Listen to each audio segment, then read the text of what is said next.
खबर शामिल करते हैं मेलसी से। मलिक नदीम इकबाल की रिपोर्ट के मुताबिक मेलसी प्रेस क्लब के सदर सैयद अजीज़ुल्लाह शाह तैर और जनरल सेक्रेटरी सैयद नवीदुल हसन कुतबी की सरबराही में मेलसी बार के 9 मुंतखब सदर मलिक मुश्ताक गंब और जनरल सेक्रेटरी मलिक वसीम थईम को मुबारकबाद। साफ़ी माशरे में आँख की हैसियत रखते हैं, इस हवाले से वकला और साफ़ी का गहरा तल्लक है। वकला के मसाइल तरजीही बुनियादों पर हल किए जाएंगे। ये बात मलिक मुश्ताक अहमद गंब ने साफ़ियों के साथ मुलाकात के दौरान की।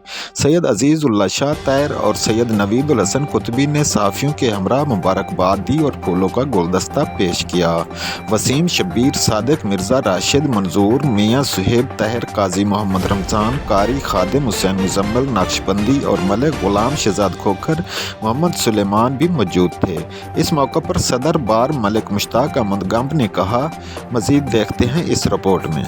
चैम्बर्स के मसाइल हैं वो हम हल करेंगे इंशाअल्लाह, और उसके अलावा वकला सबान के और भी दीगर काफ़ी मसाइल होते हैं।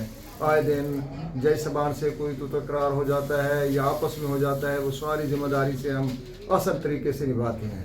जो बार ने हमें जिम्मेदारी दी है इंशाअल्लाह इनको आसान तरीके से निभाऊंगा। पहले मैं 2009-10 में प्रेसिडेंट रहा हूँ, तो इंशाअल्लाह वो साबिक़ा रवायत के मुताबिक जितनी मैं बार को बेहतर बार को माहौल बना सकूँगा उसी तरह बनाऊँगा।